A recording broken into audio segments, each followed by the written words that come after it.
All right, guys, it's time for the Next Level Guy Show, a men's interview, interest, and improvement-focused podcast featuring interviews with the greats from all industries to help you better your life.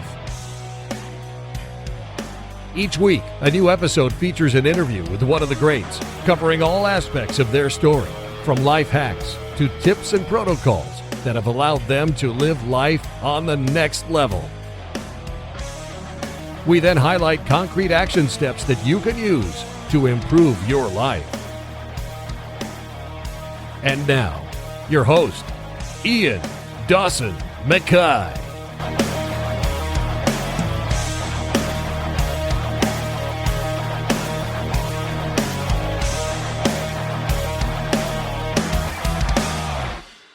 And today's guest is Nick Koumalatsos. There's no better time for men to be focused, vigilant and healthy than right now. Nick is a husband, father, author, marine raider, Recon Marine, founder of the Agoge, and serial business builder with his partner, Alison Capra. Nick's goal is to inspire, educate and teach men the tools and steps to move forward in fitness, business and relationships, and challenge you to become the best version of yourself. No BS, just straightforward talk from patriots, freedom fighters and industry professionals from all walks of life is what you'll find on this podcast. And in this interview, we discuss how to utilise the special ops mindset in your everyday life, how you can build a warrior mindset every day, how to achieve goals like a Spec Operative, and so much more. And now, let's get to the interview. Now, I originally found you when you were doing one of your insane immersion challenges, when you were doing the jiu-jitsu, just launching yourself in. But for people who maybe don't recognise the name, could you give a quick introduction? Because you've had such a storied past. It's amazing the stuff you've done. But how would you sell yourself to somebody in a 30-second kind of like cliche introduction? The cliche introduction. Okay. You ready? I was a troublesome youth, 2 felonies by the time I was 13, turned my life around, joined the military. That wasn't enough for me. Went to, took selection for force reconnaissance. And then that wasn't even enough. And then went to special operations and spent my last half of my career within Marine Special Operations Command, deploying overseas, combating the war on terrorism. And then since then, last decade, I've been a serial entrepreneur, building and selling businesses, investing into other things, as well as the philanthropy side of working with our nation's veterans to make them, whole, healthy, and successful post-military service. And you're also a very successful author, and you're running the Johnny Slicks, and you're a father. You're doing amazing stuff. But you initially came from like a single mother. You're a bit of a tearaway when you were younger. Do you think? You've written a fantastic book on change and transition. Do you think that upbringing helped you kind of become independent and realize that you can rely on yourself? And is that what a lot of people are struggling with just now, where life's become too soft? Let's agree there. 100%. Life has definitely become soft. Or actually, what I would say is people have allowed themselves to become soft. So, but yeah, looking back at my childhood, growing up in the 80s, with a single mom, with, basically poor, then getting in trouble. We moved around every 6 months. These things, while I hated them as a kid, I feel like, and I actually did a podcast on my podcast with my mom, where we talked about that. And while I hated it as a kid, looking back at it now, being 40 years old and everything that I've done in my life, I look at it and go, wow, that really set me up for success. It made me have to do hard things. It made me have to, go through some of these trials and tribulations, to where now as an adult, I look at things and things that get hard. I'm like, well, it's not that hard. It's not that bad. It's just work, right? It's just hard work. That's what it comes down to. Because that's what I love about your podcast. It's like you break things down, but you give like these great sound bites. You give these great tips to do. You get your wife to come in and you chat about being a better father, being a better relationship. Yeah. Then you talk about the Agoge. It's like everything, like there was so much stuff I wanted to go in. I can't go down that rabbit hole because that'll be a podcast in itself. There's that. You said yourself, like, I was really interested in the Special Forces mindset for everyday life. So you talked about how in the military, it was the first time you kind of been challenged and pushed yourself. I mean, you did the selection with a wrist injury, for example. Do you think that's a big part of it, that because we've never had challenges, we've never been pushed? And what did you learn from that time about what's essential, what's important in life, do you think, during your military career? So it's I get asked all the time by young people, how do you train the mental side of things, right? Like I want to join special operations. So how do I and I can do the physical things, but how do I become more mentally resilient? Like there's not a course that you can take to become mentally resilient. It's not a thing. This is I made a YouTube video on how to create a warrior mindset. And a lot of people, I got a lot of negative comments because it was kind of cheap, right? How do you have a warrior mentality? Well, you got to do hard things. Well, I just want to, you can't read a book and get hard. You can't read a book or watch a movie or watch a video and become more mentally resilient. The only true way to become mentally resilient is to go do things and experience life and have failures. Like if you quit the first time you fail, well, you're not going to be very mentally resilient.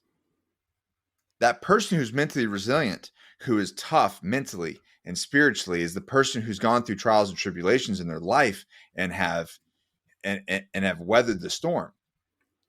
They had a failure and they got back up and tried again, and then they had another failure and they got back up and tried again, and they just different quit. Like you talked about finding me during the jiu-jitsu challenge, which was absolutely brutal. I don't recommend it to anyone. But the one thing with jiu-jitsu, and I was talking about this on a podcast yesterday, is with two black belts, is the difference between a white belt and a black belt is the black belt just forgot to quit. And it could be, he got his black belt in 5 years. He got his black belt in 15 years. The difference there is he just didn't quit. And let me tell you, for somebody who's at 3 years into that sport, it is brutal. Like you feel like no matter how you're progressing, you feel like you're not progressing. So to have that concept of something, right? Like here I am investing 3 years of my life into something that I still feel like I suck at. No, I mean, that's a big thing for me. Like, I mean, I'm a blue belt in jiu-jitsu just now. And I grew up in an area where you were 2 hours away from the nearest place. So you had to fix, like, say, the plant machinery. You couldn't just go to the shop and get the part. You had to do it in real time, or you had to, there was miles away from anything. You got like a monthly shop at a time, all these kind of things. And I used to think I was really good at it, but COVID has really highlighted just how bad people are with change, transition, with pressure. It is absolutely terrifying. I mean, you wrote a fantastic book on change, transition, and you said yourself, like, it's great for vets, but now you can actually see everybody struggles with it. It's a human condition. Transition and life changing and all these things are a human condition. It's interesting that you bring up the COVID portion, right? Because that's people made a choice.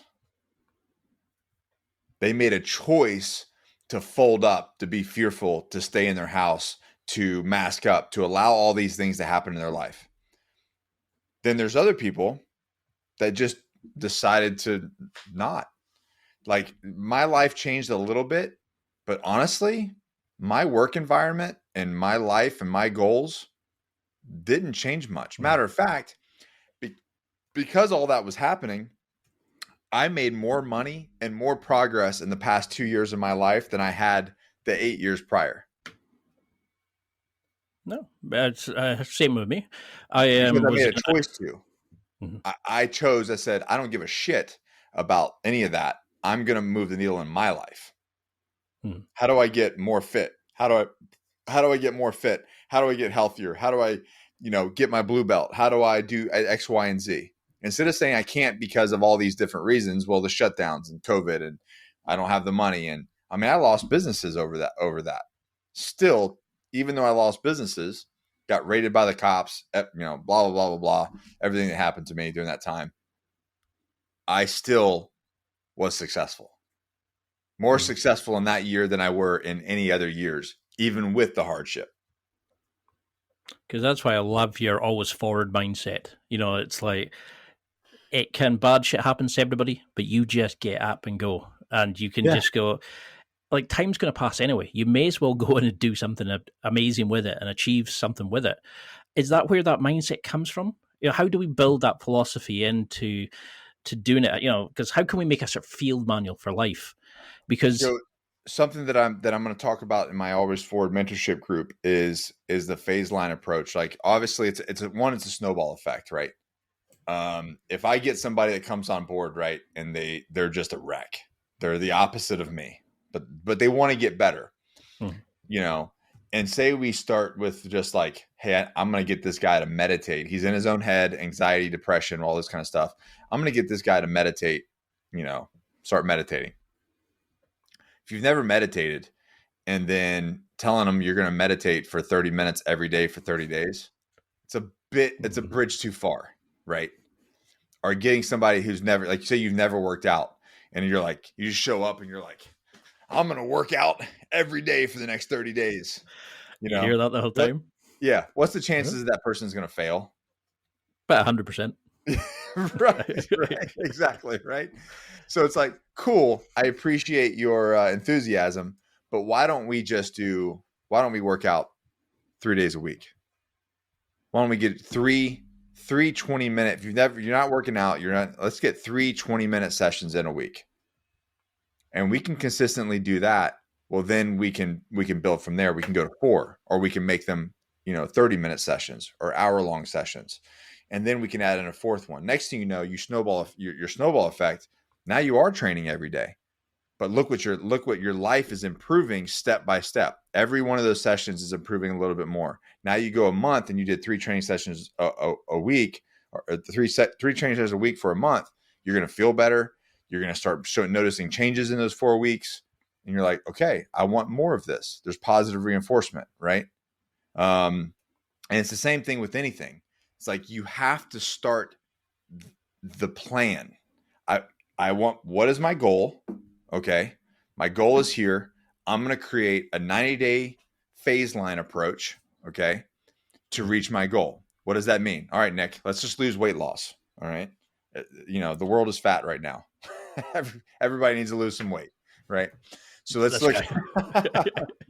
The COVID got you. COVID, was it COVID 20, COVID 40, whatever 50, I think at the minute. Like, I never realized how big fat my face was till I seen it in Zencaster. It's like, no. I got to fix this. So hypothetically speaking, okay, somebody comes on board. They're like, I want to do this thing.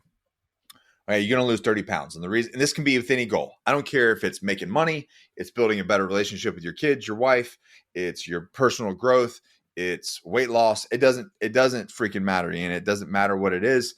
It is the process, the work is the same. I got 90 days. I want to lose 30 pounds in 90 days.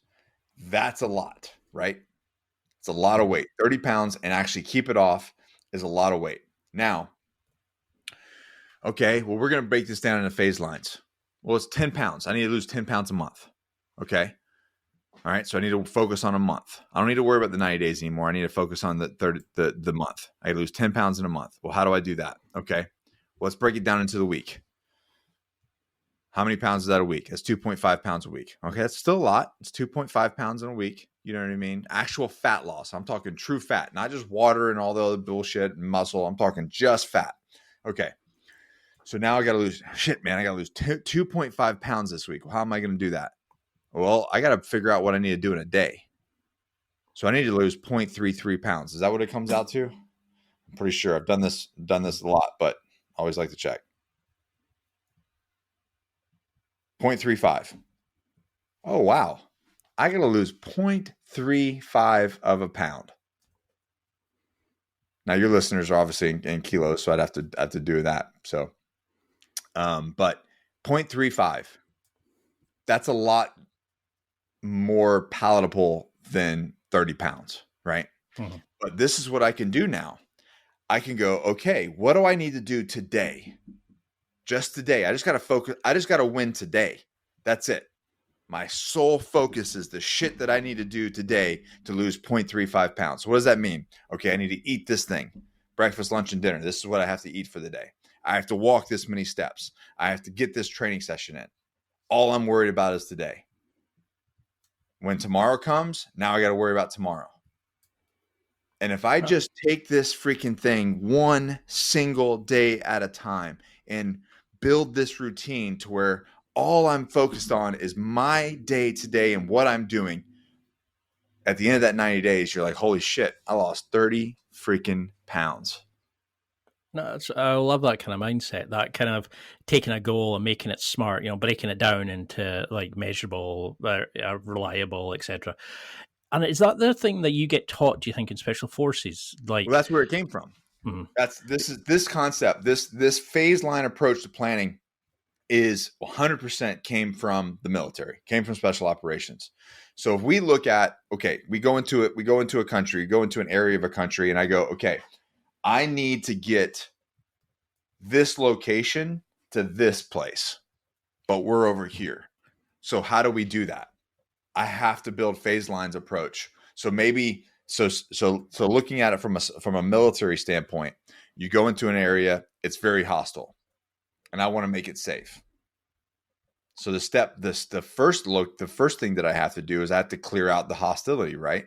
I have to clear out the negative influencers. So the first month, say we're there on a 4-month deployment, right? Mm-hmm. Well, the first month might be hard combat.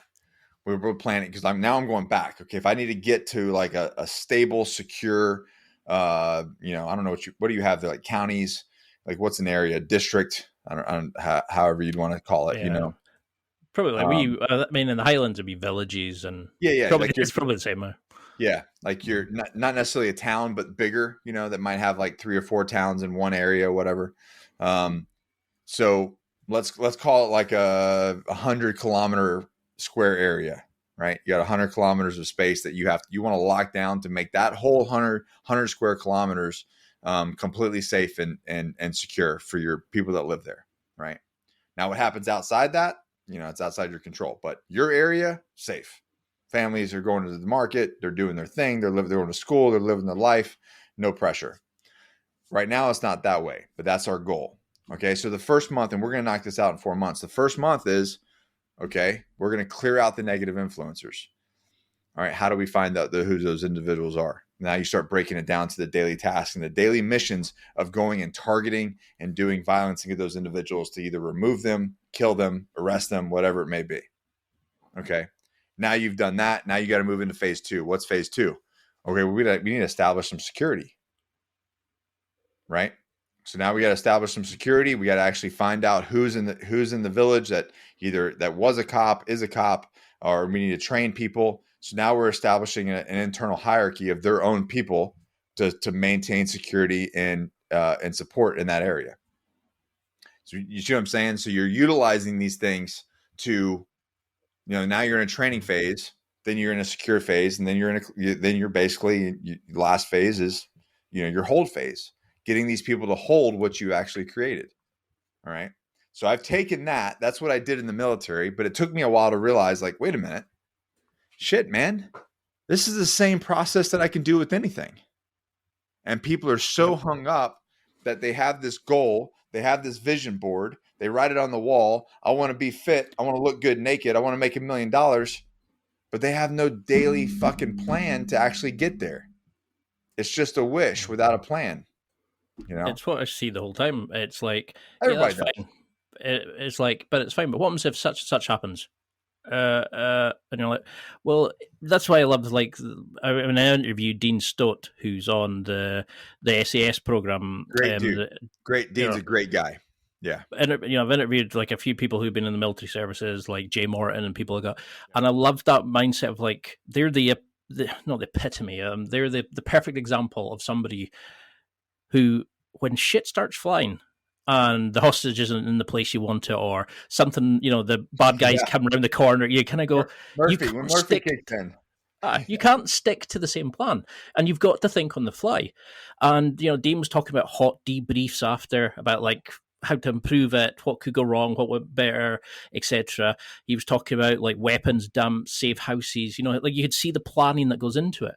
What do you learn from like the special forces or mindset? What do they teach you about prepping, planning to get to a point where you already know what possibly could go wrong? So you're so prepared. It's just a kind of, okay, plan B, switch to plan C.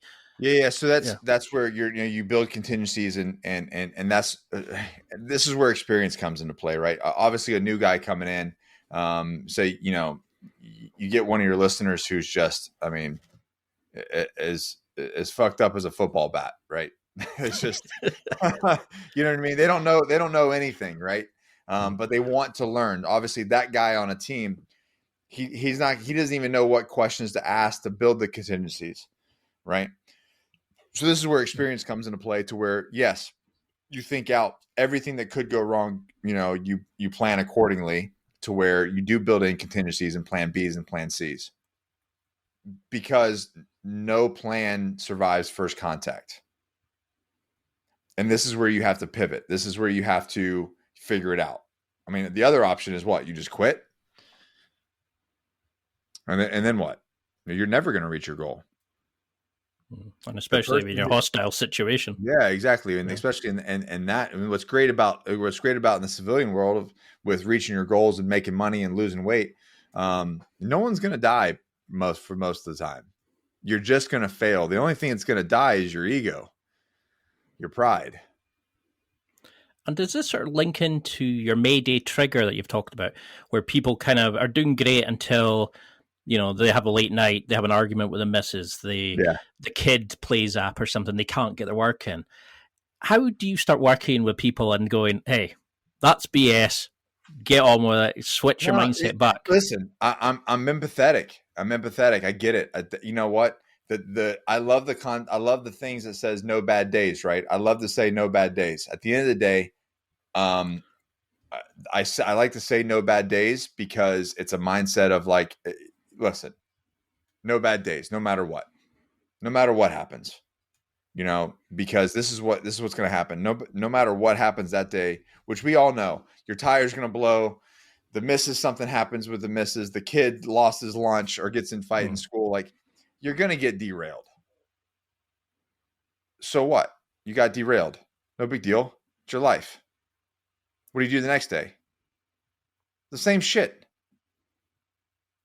It's the same day. The next day you just start over. That's it. You don't have to overthink it. You don't have to like be more complicated, make it more complicated it is. You don't have to dwell on the day before. It's like shooting a gun. When you shoot a gun, you shoot a rifle, okay?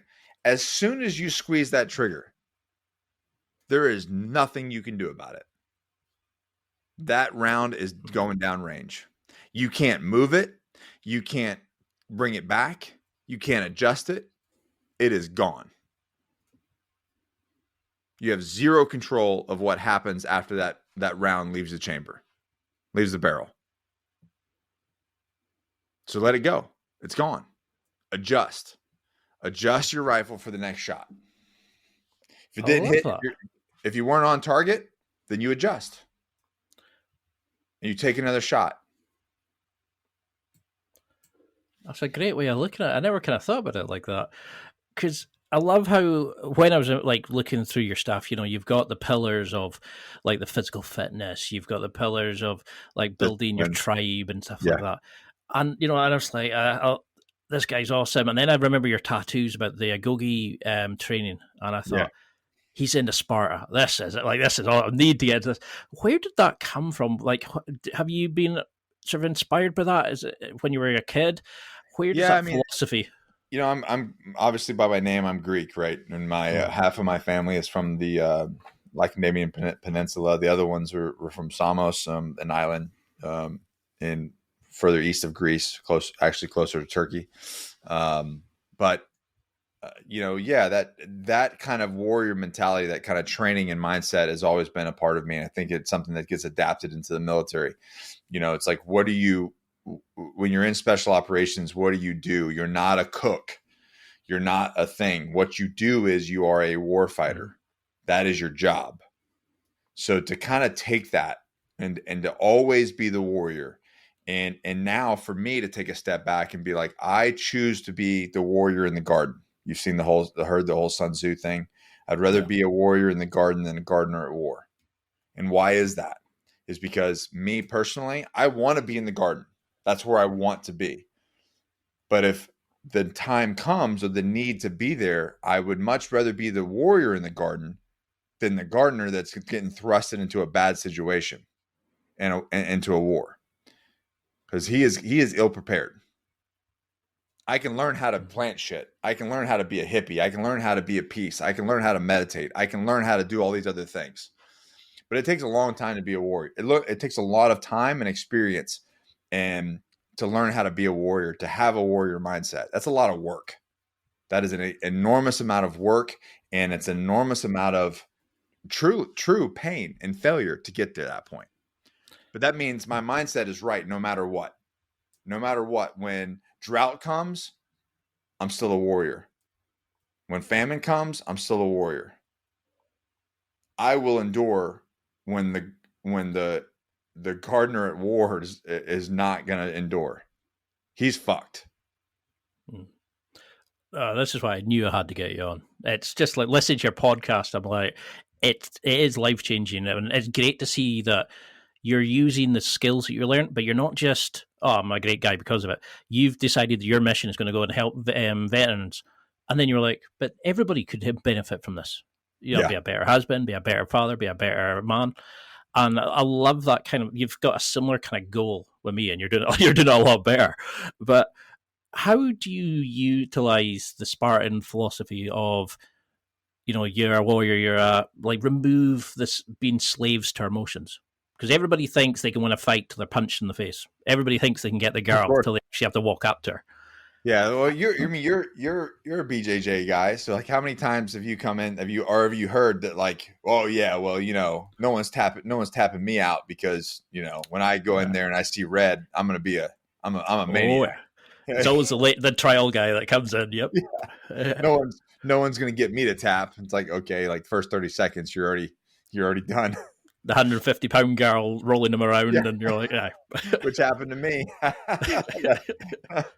But yeah, I mean, I think that comes down to, again, it's a choice. You have to make a choice, and believe it or not, there are military guys, there are amazing guys that are special operations guys that get out and are not successful, that don't take the lessons that they learned because they get into their own head and they're doing whatever, and they just don't, they don't put the constant effort. They forget, that's what it is.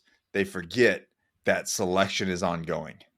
So just because you went into special operations and you passed selection, you got on a team, you went to war, you went to combat, or you just because you passed selection, you got on a team, doesn't mean that the selection process stops.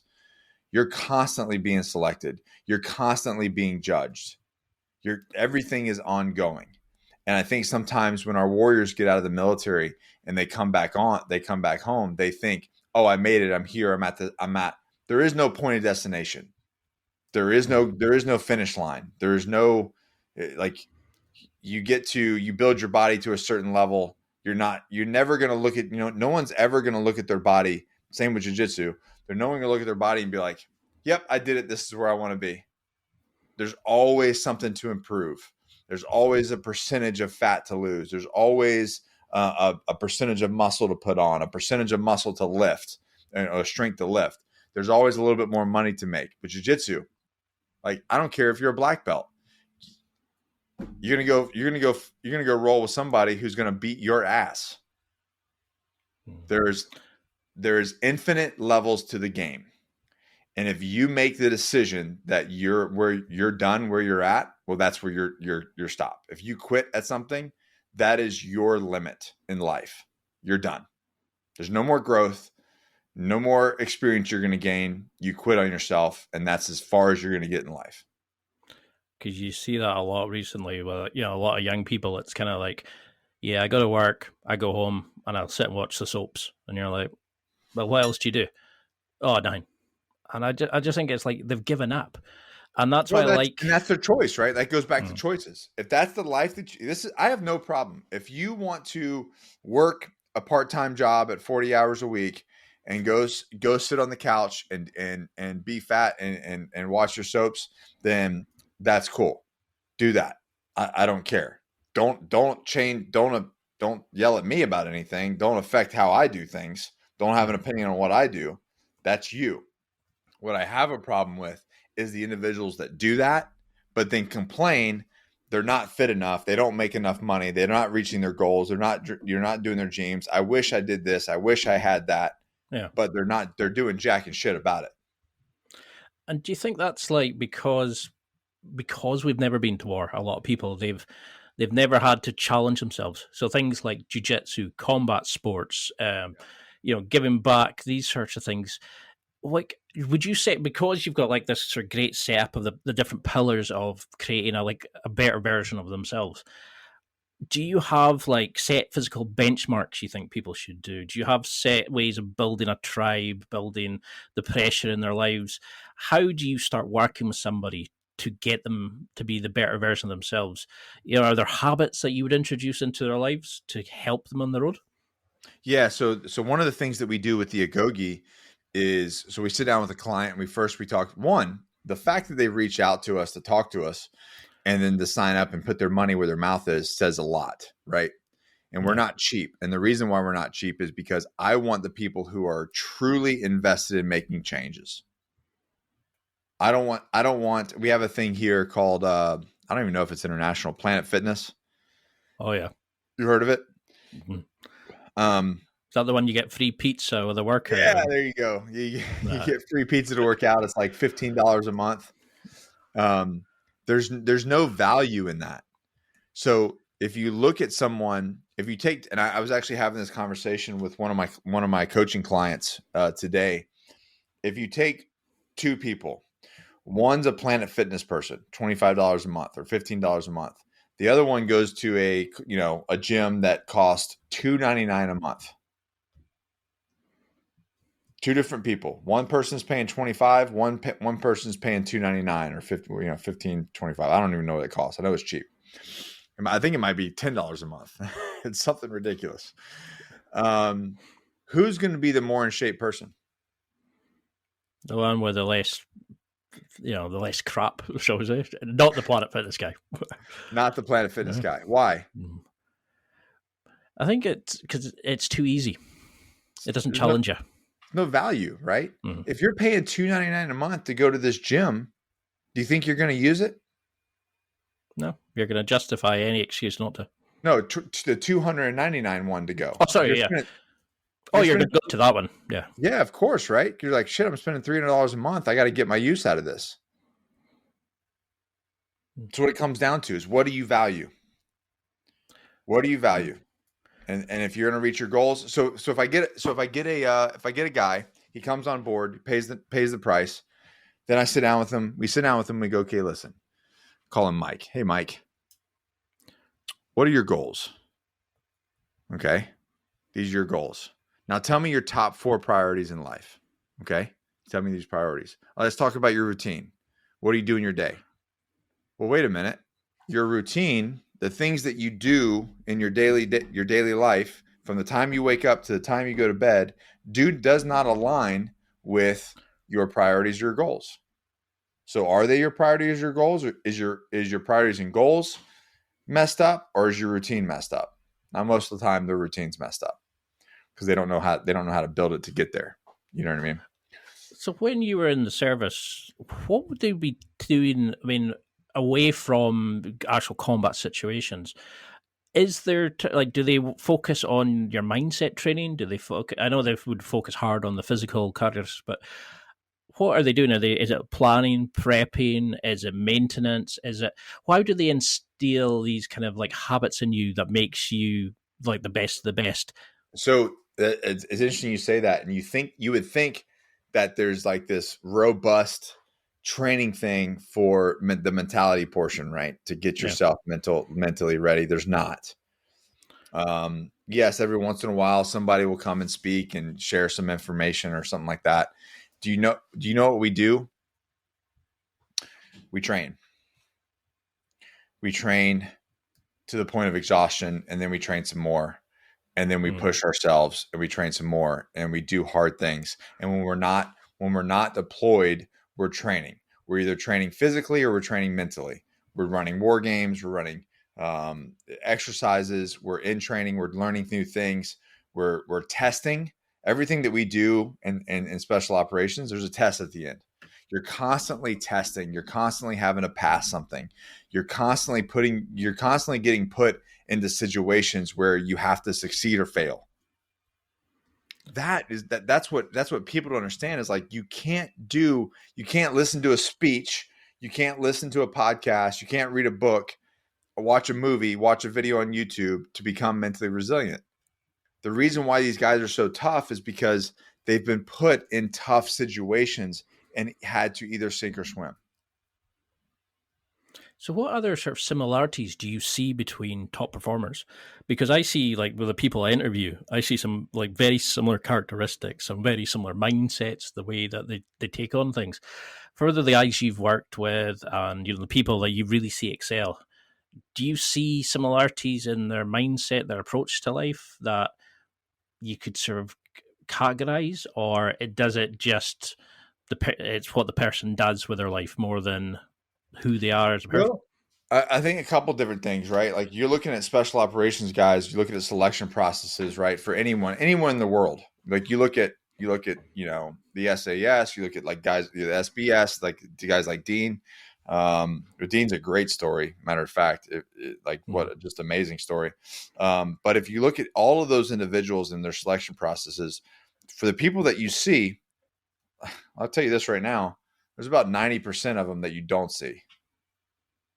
That cream rises to the top because you've got individuals that are willing to deal with the misery. You have individuals that are willing to deal with failure and continue on.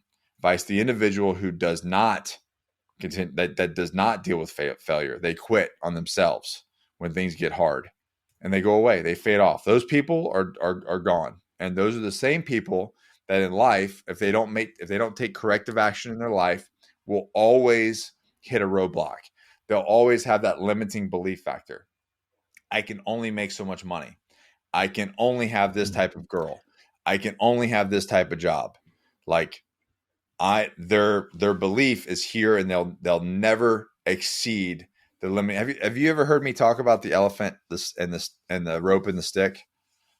Yeah, it's like when they plant it, they put it into the thicker rope, so the baby elephant thinks it can't pull out. So when it comes to the full size elephant, it can't pull the rope. So I think, well, what's the point of me trying? I can't do it. I can't do it, right? My whole life I've been tied to this rope, and here I am. Here you got the largest walking mammal on the face of the planet tricked into believing that it is where it's stuck where it's at, when you and I both know it could trample the whole village.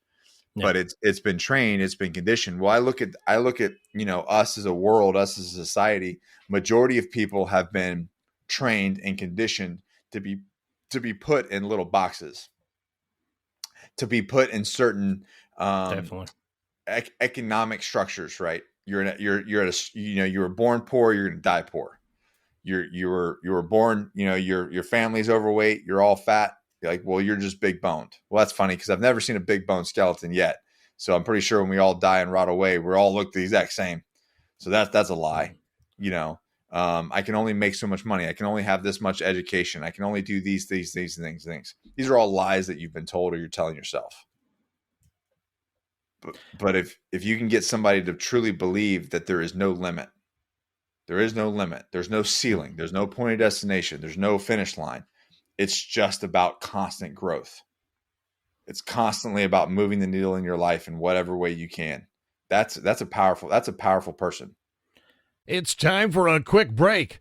There are millions of potential products to buy, so how do you know which ones are worth your hard-earned money? Simple. You go to nextlevelguy.com/affiliates and explore those that will transform and improve your life. You'll find deals, listener exclusives, and special offers with some great companies. Recommendations are 100% honest and only on items Ian has tried or believes in. The companies showcased will make you a better man in all areas of your life. Simply go to nextlevelguy.com/affiliates and level up. Because you see that, don't you? It's like everybody goes, "Oh, I'm just gonna when I get good at jiu-jitsu, or when I get into shape," and you're thinking, that's never a goal. That's never going to Never going to happen. happen. It's not a tangible thing. And I just don't get that kind of reasoning. It's like that's part of the fun. It's the journey. It's not as Aerosmith, great song. It's not it's the journey, not the destination. You have to enjoy the journey, because that's all there is. There is no destination. There is no getting there. I just never understand that way when people kind of have these goals where it's like very kind of, it's like you're saying, they're built into blocks. They're never going to actually go and step out of it. And do you think that's where true growth comes from? It's when you realize that you have one life, that no one's coming to save you, that what you actually need is on the cusp of your comfort zone, that you need to step out of it. Absolutely. It's on the fringe, right? If you have a circle, growth happens on the edge. And that's the reason why that I'm constantly doing different challenges. Every year I do something, because I feel, because like where I'm at in life, professionally, personally, it's very easy for me to get just kind of complacent. I've got a great team. I've got great employees. I've got a great wife. I've got a great family. My businesses are doing great. It would be very easy for me to just kind of sit back, kick back, and put my feet up. But then basically I'm dead. I've died. Mm-hmm. And what people think is like, oh, you can relax. No, it's not relax. It's death, because now you're not moving forward. You're not. I want to continually to move forward in my life. Like there is no limit. So for me, doing these different challenges, doing different hard things, doing things that are really outside my comfort zone. So like, for instance, I haven't even told anyone publicly this. I'm when December 10th, I will enter into my very first men's physique competition at the Holiday Classic. Like the whole bodybuilding scene type thing, but it's a men's physique. To be 100% honest, I don't really like that scene. I don't really, but posing on stage in board shorts, believe it or not, as much as my shirt's off in all these different videos and doing different things, I don't really like the whole posing thing. I don't really like spray tans and all that kind of funky, weird stuff, that you have to do. It is super outside my comfort zone. But what I see is one, I'm 40 years old. To be able to look like that at 40 and over, I think is a beautiful thing. Yeah. To have to put my body and mind through this dieting regime and training regime to be able to get to that level to stand on stage and compete, and not just compete, but win. That's a challenge. For me. It's like competing in jiu-jitsu. It's like, and do you think that, that's what I was very interested was you do regular challenges. There's a guy called, I think it's Laurie Shaw, who's got a YouTube channel, and that's all he does. Every 30 days, he'll go pick something, like it's Muay Thai, acting, parkour, whatever. Like he's just like, need to go do something. Do you think we need that? Like, whereas you guys are going on missions and you're constantly challenging yourselves, we need to have like competing. We need to be, I think volunteering. Yeah. I think the difference in human beings that do that is night and day. It makes other people uncomfortable. There is no growth without that.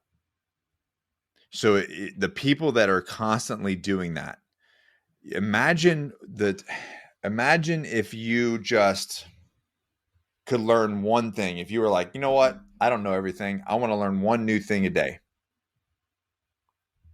So in a year, you've learned 365 things. And if you kept that up, I just want to learn one new skill, one new trade, one new piece of information a day.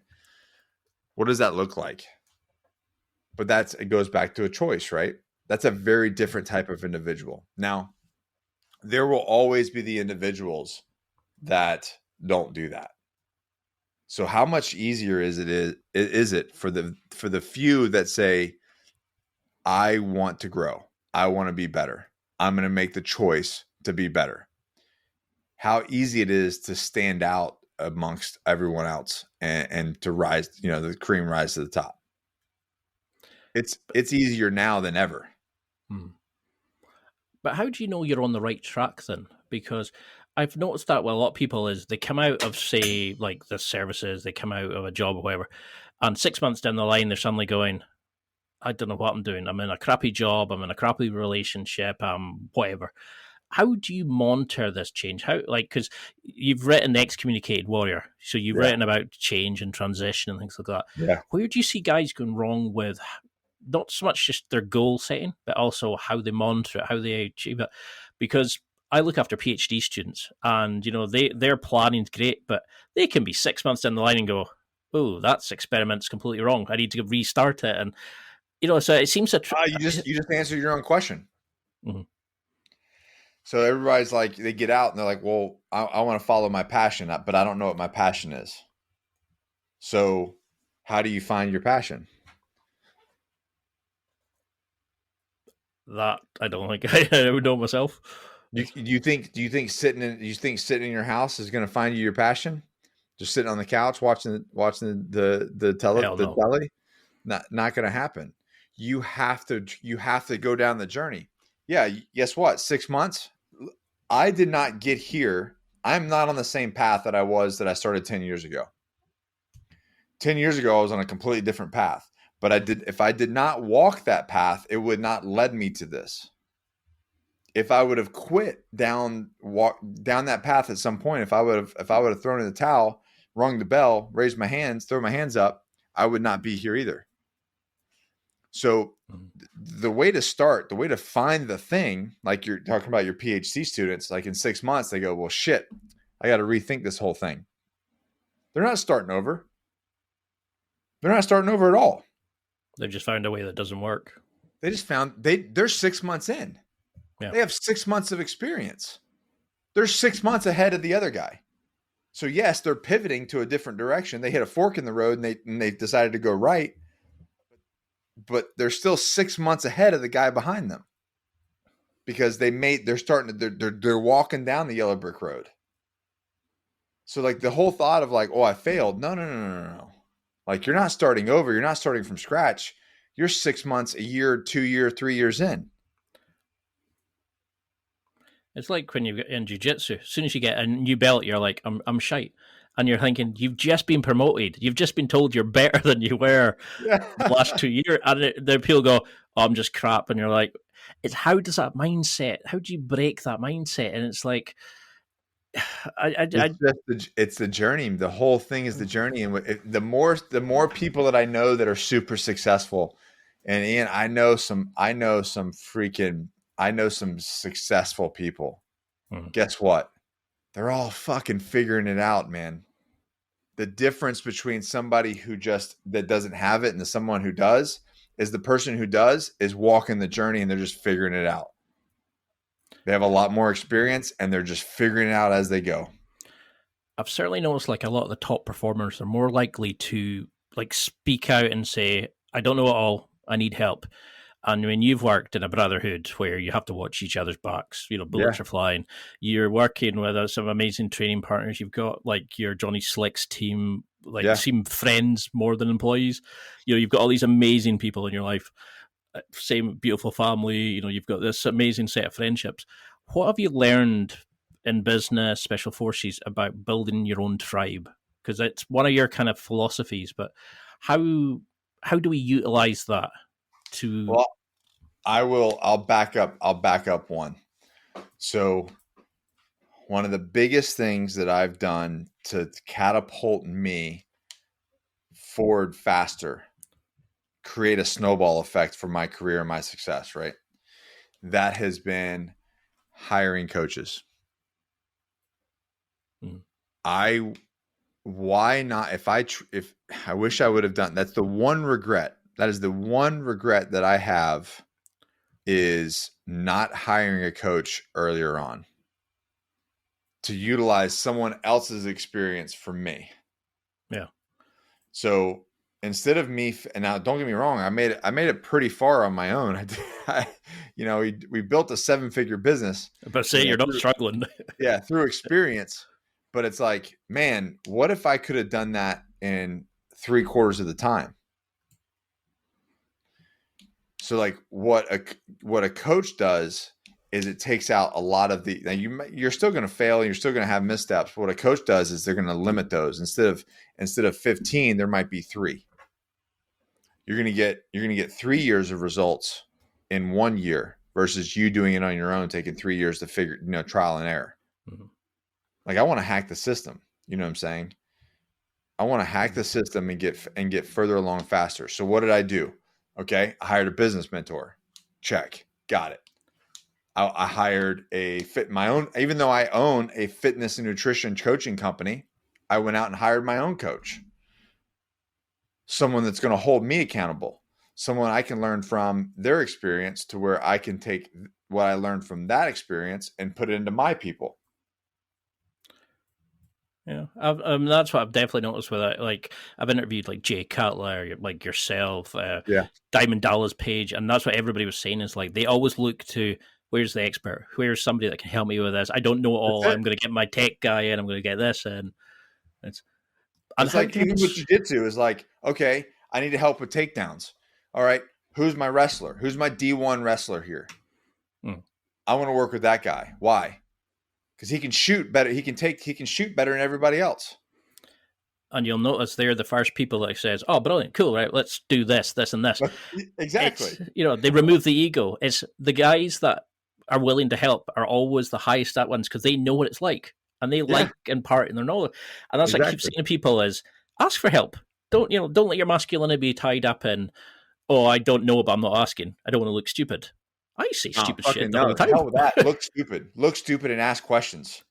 That's going to be look stupid and ask questions because you're going to get so much ahead so faster than anyone else. That people's ego and pride is so much in the way of their success. It blows my mind. And do you think that changes when you become a father? Do you think, like, when you get married, does it kind of having somebody that's you're responsible for, like the accountability partner, or did it change you? I think that is for men in the U.S. I can't speak internationally. I imagine it's the same. Here in the U.S., that actually is the majority of men's kryptonite. And I'm not saying that having a family and being a father is bad. That's not what I'm saying. What I actually, it's the opposite. It's the best thing in the world. Yeah. It truly is. I truly believe that it's the number one priority, and it's the reason why I work so hard, and it's the reason why I want to build things so much is because, money is not the root of happiness. Money is the root of solving problems, and the more problems I can solve, the better life that I can have, the better people I can influence. Right. But what happens with men in the U.S. is you get a partner, you get your significant other, you get your kids, and you start putting your goals and your growth on the back burner because you are providing for your family. Yeah. I can't go to the gym and train. I can't have this second side hustle because my wife's been at home with the kids. Now I need to go relieve her. I need to go spend time with her. I need to go spend time with my kids. I can't take an extra hour after work to go take care of myself and then come home and then deal with all that because there's only so many hours in the day, right? So they think they're being the idea is honorable, right? They think they're sacrificing their own self to invest in their family because that's what matters most. That's a very honorable way of thinking, right? I'm going to put myself on the back burner so that I can pour into my family and to my kids. Here's what happens with that, though. Now their health starts to suffer. They start putting on weight. They start overeating. They start doing all the lifestyle thing starts to happen. Now their kids are 15 years old, and this guy is looking at heart disease, type 2 diabetes. How are you serving your family now? Or is your family going to have to take care of you when you have a stroke in your 50s? and your kids aren't even out of the house yet. Like, how are you being the best version? How are you being a role model to your family, to your kids? You're not. But you hear And that a lot, don't you? People saying, but I can't do that. And you're like, well, everybody else had the same 24 hours. Pat yeah, Flynn, makes something like £300,000, dollars a month, like on his bad months. And that's what he was saying is I used to get up at 3 a.m. and work before the kids got up. yeah, I still did all the father stuff, but I figured out a solution to work around what I needed to do. yeah, And it's like what you're saying. It's like time's going to pass anyway, but it's not selfish to look after yourself. Like I think that's what you said. It's something like self-care is the yeah. best care. You have to look after your Because number one. because what happens then is now I have the physical attributes to go play with my kids. I have the energy to play with my kids. I can get out on the ground. I can move. I don't want to be the big fat overweight guy on the side of the soccer field yelling at my kid to do something on the football field that I can't even do. Or worse, if you see these parents who hate on their kids because they're Yeah. doing something that they wish they had done, their regrets. And that's the thing. It's like in 30 years, it's just going to pass regardless. You're gonna pat. I want to be the kid so I have two older kids and then I have my brand new one and then we're working on another one. So when my young son, when he's 15, I'll be 55. 55 years old. I want him to look at me at 55 and go, when I'm 55, I want to be like my dad. I want to have that physical. When I'm 55 years old, I want to have that fit. And we've all met somebody like that, right? I'm sure everyone can think of some older guy or older woman that's like, damn, I hope I can be like that when I get that age. You know what I mean? We've got crofters up here that are like 80 odd and throwing sheep on their shoulders and walking with it. It's just like nine to them when you're like, and with people who can barely go up a flight of stairs. Right, exactly. So when I want my kids to look at me and I want to go, when I talk about playing football or when I talk about doing jiu-jitsu or lifting weights, I want him to look at me and go, that's my role model. He set the standard. But we miss it. We think that we're providing for our families. But the best way to provide for our families is set the standard, to be the role model, to be a professor, a teacher, a provider, a protector. That's how we're leading our families. That's how we're teaching them. By being overweight and lazy, we're not doing them any justice. We have to be the very best version of ourselves for them. And if we're not, then we're setting a bad example. And guess what will happen then? If you're the dad that's overweight, that's dealing with heart disease and type 2 diabetes and all these different acid reflux, guess what's going to happen to your kids? And we see it, right? We look at a family and we see somebody who's doesn't have it together, and we look at their kids and their kids don't have it together. I wonder why that is. That's the example that you're setting for them. They're going to turn into you. But if you look at a family that's super in shape, that eats healthy, that does sports, that does all these different things, what are their kids? Their kids are just mirrors of them. Yeah, so you have to ask yourself, what do you want for your children? Whatever you want for your children, you better damn be sure that you are the epitome of that. You are the clear picture of that. You are a living example of that. Because they're not going to hear what you say. They're going to see what you do. It's like you see those babies following their mom doing their yoga. They don't know what they're doing, but they're imitating what they're doing. My son is not even 2 years old. He's been going to the gym. He's been going to the gym with us since he was a week old. My wife got back into the gym after a week of giving a baby. That's incredible. I mean, she wasn't doing like crazy stuff, but she was doing what she could do, right? She wasn't squatting 1,000 pounds. She wasn't doing all these different things. She was just doing the little things that she could do, being consistent and just the whole process of just, hey, it's a weekend. We're going back to the gym. Yeah. If I have to sit on a bench and do curls and presses, that's what I'm going to do. You know what I mean? I don't have to do a million things. I just need to be able to do something. So anyways, he's been there since he's literally been in there with, blaring rock music or rap music or whatever it is that we're playing since he's a week old. Now he walks around, he gets the little like 1 pound dumbbells and he's like shrugging and doing curls and doing stuff and squats. And I've never taught him any of that stuff. He just sees what we do and he mirrors it. Now, if we keep this up for the rest of his, childhood, what do you think is going to happen? If this is his life, it's not Netflix and iPads and computers and video games and all this stuff. If it's just jiu-jitsu and park and swimming and the gym, that's all he's going to know. No, it makes a hell of a lot of sense. Yeah. Because I can remember there was a Simpsons episode years ago when Lisa was telling off the aunties for knocking on Homer because she was like, but he might be an infallible man, but he's my representation of masculinity, of manhood. And Right. I look at men later in my life for my relationships based on him. I look at who I'm going to be based on him. And they're like, yeah, just carry on playing with your toys. Because they're just like, pfft. But when you say it to people, they're like, that's a point. And then they maybe change how they are better with their kids and stuff like that. I can look at like my parents, they're overweight. And I was like, yeah, I do the same thing. I have like the little blowout, the lasso over the weekends. I do this, I do that. And I see my parents or my granddad did it. And I was like, that's a chain I need to break. Yes, exactly right. And it's like, I'm going to look it up really quick. I love a mentor of mine.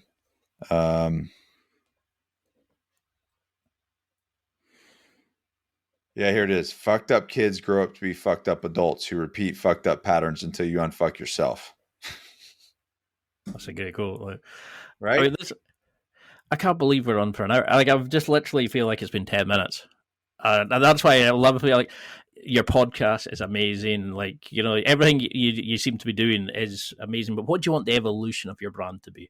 I'd love to do a round 2 and really get into Johnny Slicks, the podcast, absolutely, the business. But what would you want people to sort of remember from this? What do you want to sort of, how can we interact with you? How can we kind of follow along on the journey that you're on?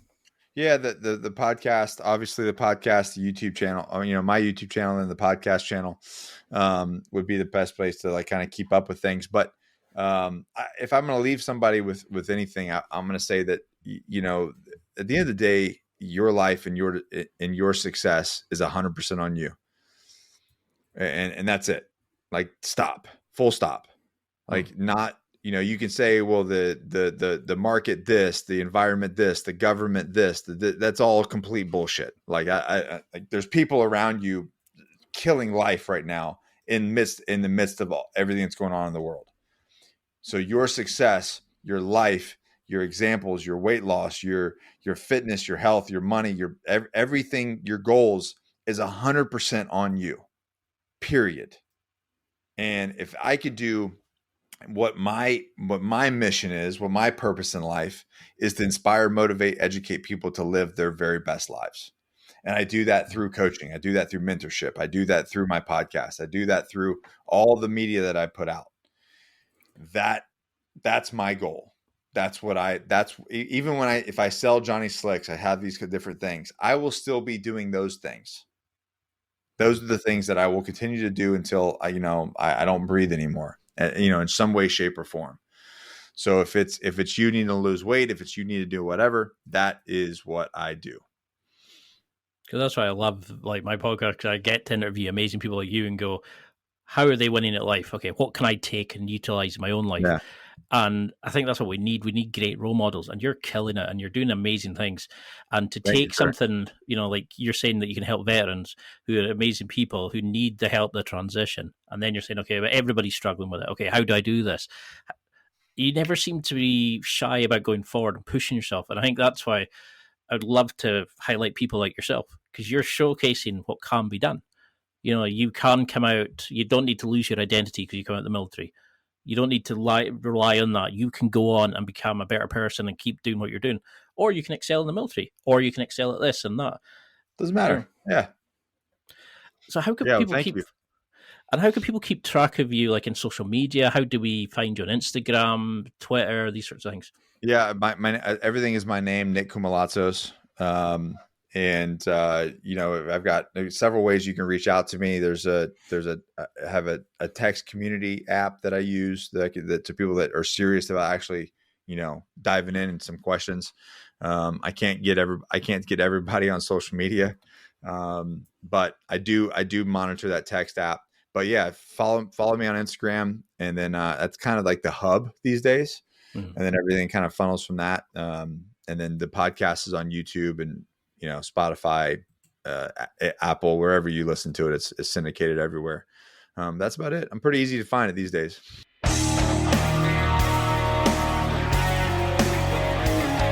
Well, that's it for another week, and thank you for listening.